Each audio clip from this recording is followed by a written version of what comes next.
Welcome. We have an interesting law on today's parsha, and that is about lashes. In general, is one allowed to hurt themselves? If you decide you want to give yourself pain, are you allowed to do it? If you want to hurt someone else, and that person lets you, or he asks you, are you allowed to do it? It's with their will, they're okay with it. Let's look a little bit at the source of this, and we're going to analyze it, and I think we're going to learn some new things which are not often spoken about. The pasuk tells us in this week's parsha that if a person transgresses various different sins, there is a punishment known as lashes. How many lashes could a person get? Arboim, 40 lashes. Now we learn that it's not really 40, it's 39. We don't want to go maximum in case there's a mistake or whatever. We go 39 lashes. After the lashes are administered, it says the word achicha, v'nikla achicha le'einecha. Your brother has been lashed or hit in front of your eyes. What's this idea of punishment? What's the idea of giving lashes? It's interesting. Torah's take on it is not retribution. Because a person was bad or someone did something wrong, therefore we're going to hurt them. On the contrary, it's not about hurting them. It's about rehabilitating them. And this is generally Torah's approach to punishment. That's why you rarely find in Torah the idea of jail. What benefit is there to the person to being incarcerated? Now, there are many aspects to punishment. You have aspect of punishment, which is the idea of a deterrent to the rest of society. There is the aspect of punishment that you want to, the person gets punished or he pays for his crime. Right? But then the main aspect, the way Yiddishkeit views the main aspect, is rehabilitating. Then, of course, there's the part that you want to take this person away from society. You don't want him to do more damage. In Torah, because the focus is rehabilitation, who's the one that gives the lashes? It's not the strongest person of the community. You get the guy that's most fit, and he has the strongest whip, and the hardest punch. He's going to take the whip and he's going to give the lashes. You don't do that. It says you take someone that's strong in wisdom, not bodily strength. Because your point is not to whack him and hurt him. Obviously, it's going to hurt. But it's not about giving him the most possible pain that we can. We even say that Beis Din, the Jewish court, has to evaluate this person and decide, are they okay physically to receive these lashes, and how many? They could look at the person and say their life or their health or their strength, they're not going to handle 39 lashes. So you give them less based on what they're capable of doing. And all of these things you see that it's not really about hurting the person, it's about rehabilitating them. It's about getting them to change. And where do you see this? The Gemara tells us in Makis, page 23a, that anyone that received Malchus, treat them like your brother. One of the biggest issues with people that were incarcerated or had different criminal records is the stigma associated with it. They already paid for their crime. They already, unfortunately, were punished. And now it's over, it's behind them, but it's a stain that's always on them. Torah says the person, when they got their punishment, when they got their malchus, he is like achicha. Now, it's true that the point of malchus is for the person to be rehabilitated. It's not about punishing them. But what happens if a person decides on his own will, he wants to admit something that he's done. He comes to the court and he says, I'm here to own up. I want to come clean. I did this and this transgression. I know that it'll give me malchus, Give me the malchus. Can I do such a thing? There was actually a case. Rabbi Moskowitz was giving a class a couple of weeks ago, and he mentioned this, that when the Moranos, many of them that ended up escaping to Tzfas, they asked the question, we want to get malchus for some of our behaviors. Yes, it was under duress. Yes, we were forced and we're saving our lives, but we want to get malchus to be clean.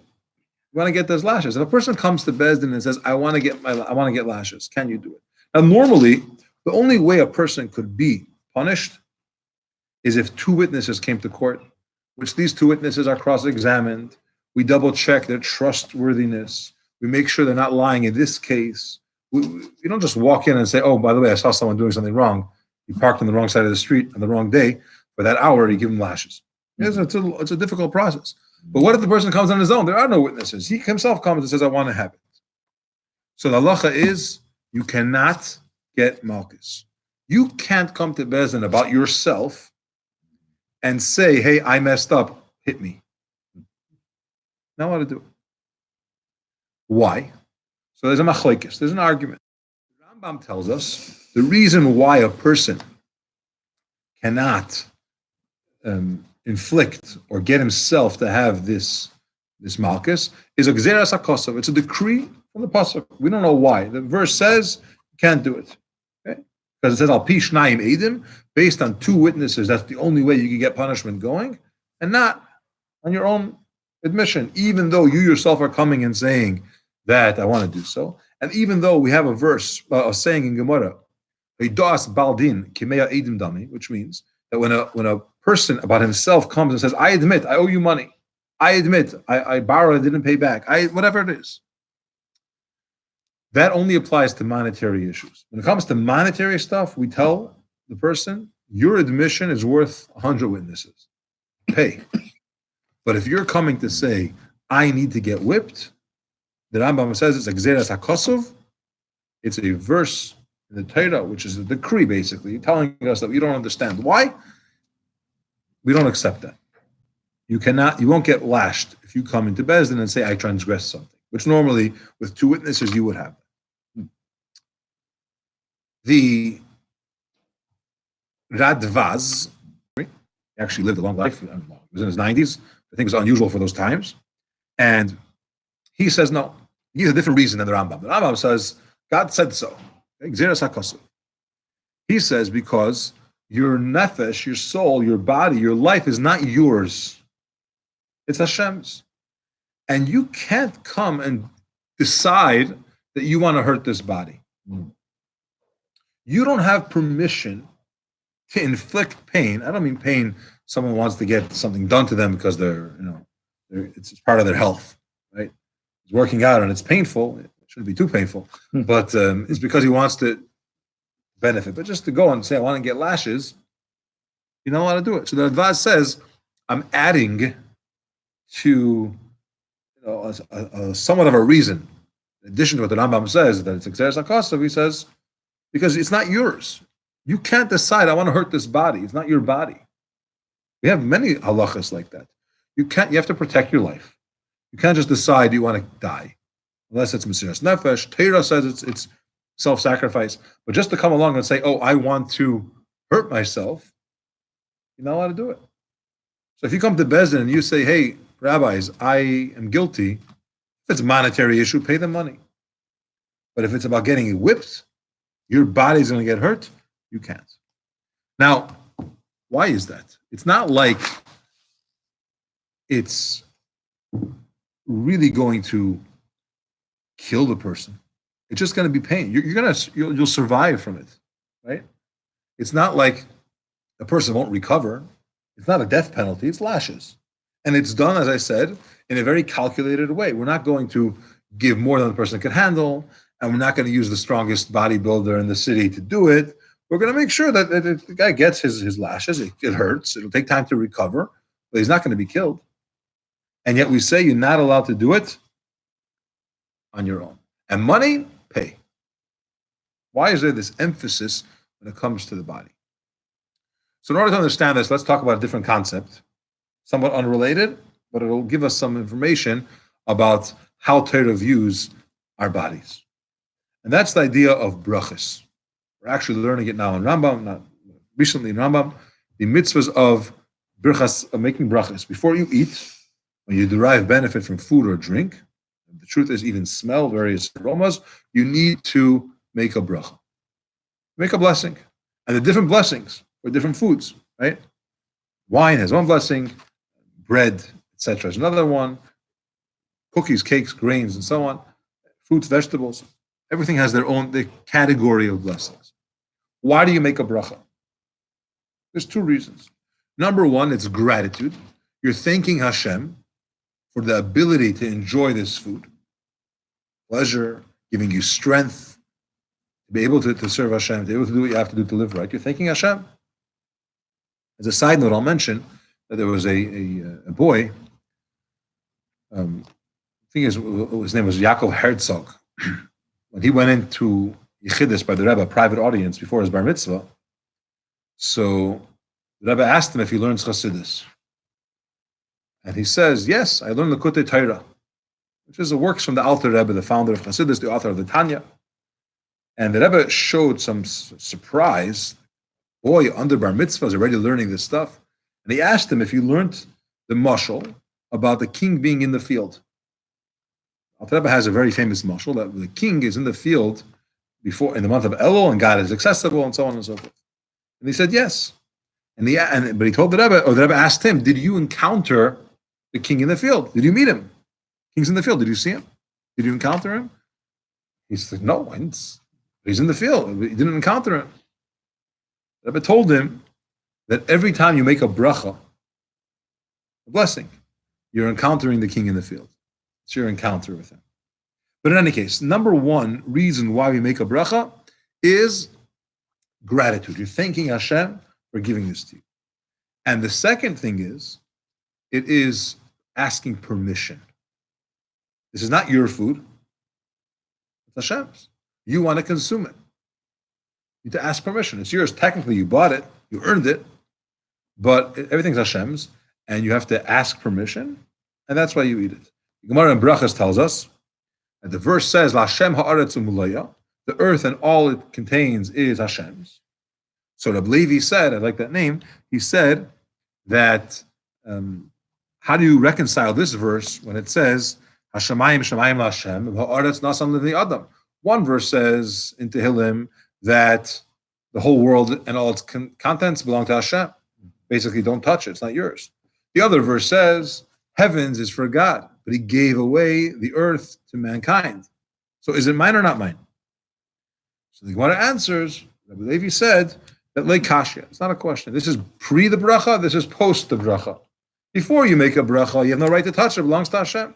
After you make the bracha, it's yours, and you have permission to use it. So a bracha is not just gratitude, it is also thanking Hashem, asking permission to be able to do it. However, what do you make brachas on primarily? We don't make a bracha by buying a new car. We don't make a bracha for going on a ski trip. You make a bracha for eating. There is a shechiyanu bracha where you thank Hashem that you reached this milestone, but you're not asking permission to do a certain activity.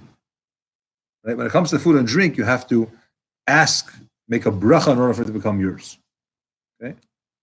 And the reason is because our bodies are not entrusted to us the same way that everything else is. We understand that everything in this world belongs to Hashem. And he wants us to use it in a certain way. Our bodies are entrusted to us in a lesser degree or in a different manner, as we'll soon see. The Alter Rebbe brings in Shulchan Aruch, Code of Jewish Law, the following law, that a person is not allowed to hit his friend, even if he gives him permission. Punch me, right? If he said one more word, I would have beat him up. No, the idea that I'm giving you permission to beat me up is halachically forbidden. You can't give someone permission to beat you up because it's not your body to be beaten up. And the same thing, by the way, is to be embarrassed or to be in any type of pain. You can't go around and say, I'm okay with it. It's not yours. Okay, so Not just your own body, but it's very, even other people's bodies, because it's not theirs to give to you. By the way, it's a similar concept when it comes to cremation. A person is not allowed to say, oh, that's what they want for their body. It's not their body, it's Hashem's body. He decided how he wants it to be treated, and we have to stick to it in that way and treat it the way Hashem has prescribed for it. I mean, you can't just go and do whatever you want to your body. So what it means is, welcome. So what it means is that even though the body is ours, it still remains under Hashem's jurisdiction. He's very particular about how we use this body. Okay? The Rabbi explains this, that a person's body was only given to you as a deposit. Okay, it's a pikadon. It's something which you are, it's like a loan. You're holding on to it. You have to give it back. It's not yours for keeping. It's for using. Okay? So, when it comes halachically, a person about his own possessions, not your body, you come along and you say, hey, I owe money. There's no witnesses. There's no documents. There's no proof. You're coming on your own admission and saying, I owe money. In such a case, we believe you. And you have to pay. Why? Because it's possessions. And Hashem gave it to you, and you can do whatever you want with it. Not supposed to waste it, but you can do whatever you want with it. Your body, when you come to court and say, hit me, I deserve lashes, we don't believe you. And we don't give you the lashes. Because it's not your body to the same degree as your possessions are that you can inflict pain onto it. And by the way, this is different. It's not the same as when it says, Liya kesef li hazav. Hashem says, I have gold and I have the silver. It's different because when Hashem gives, it says when Hashem created the world, he entrusted the Yidden with the Torah and he gave us the mitzvahs. He allowed us to use this world. Use it in a kosher way, in an honest way. Don't just steal, earn it, and so on. But he gave us the permission to use it. When it comes to our bodies, we do not have permission to use it. Or we have permission to use it, but in a very particular way. Okay. Let's go a little bit deeper into the body's role in Yiddishkeit. Okay. Why is our body different? Because our body is holy. There's a certain holiness to the body. Why is it holy? So the general understanding that we usually say is your body is housing your neshama, right? Your body is a sanctuary for the soul. Protect it. Take care of it. It's important.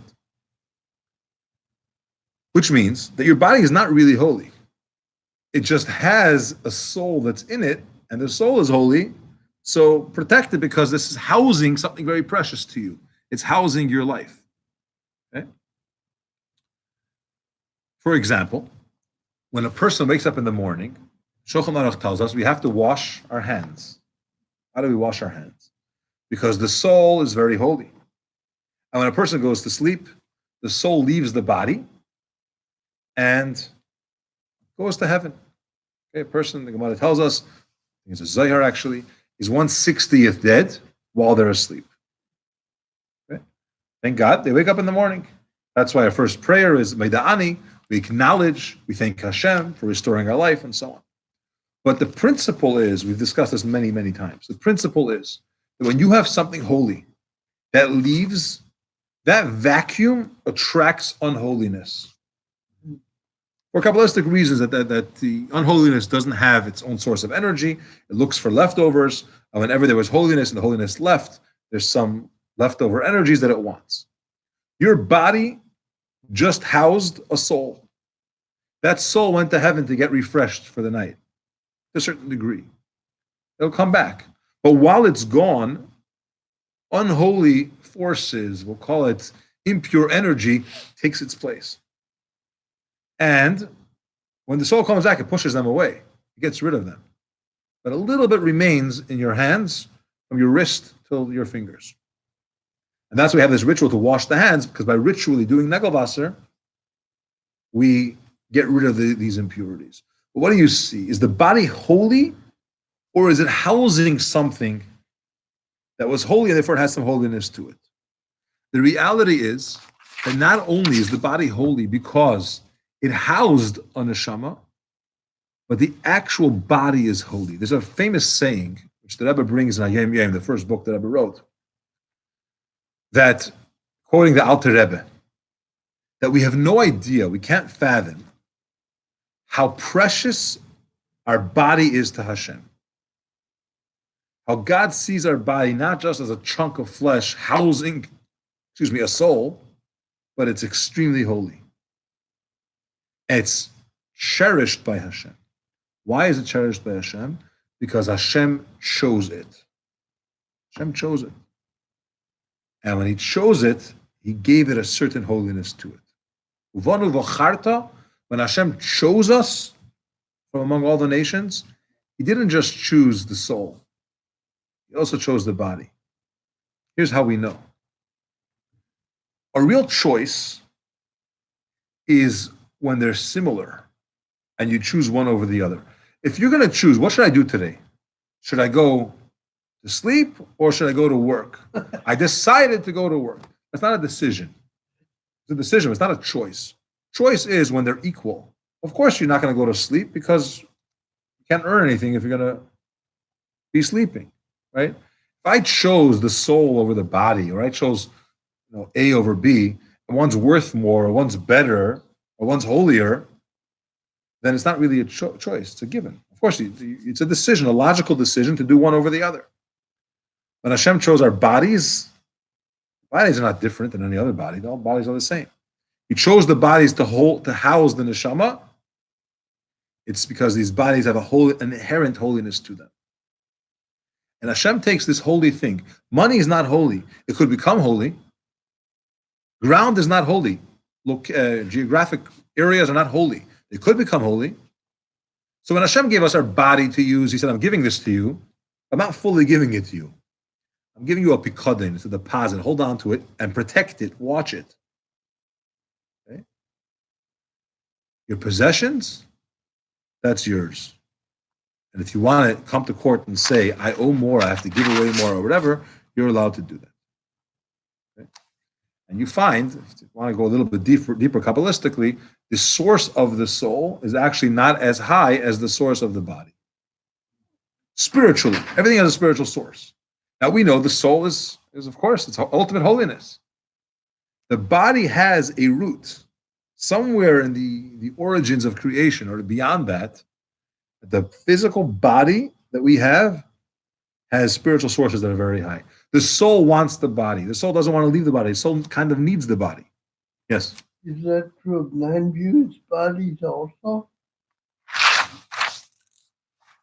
Beyond the scope of this class. Okay.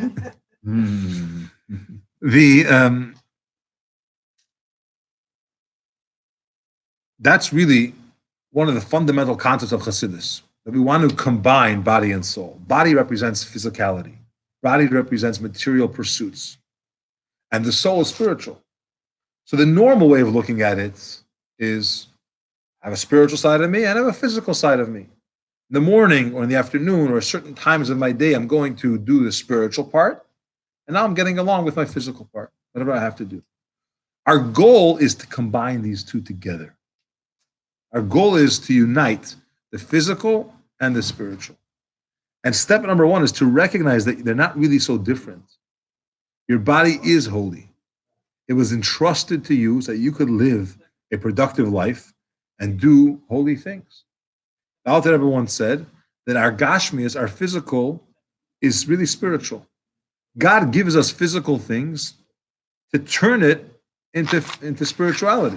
How do you do so? By doing mitzvahs, by doing positive things. Okay? So in summary, Torah says that when it comes to getting malchus, lashes, you can't admit and get it on your own. Only if two witnesses come and find you guilty in Jewish court. Why? Because the body is not yours, which teaches us the tremendous lesson that our bodies are a gift, not even a gift, it's a loan from Hashem to treasure, to protect, and to use it as a tool to make not just our bodies holier, but everything around us holier. So good luck in this mission, making the world a holy place, making our lives a holy place, and don't get any lashes. Oh my.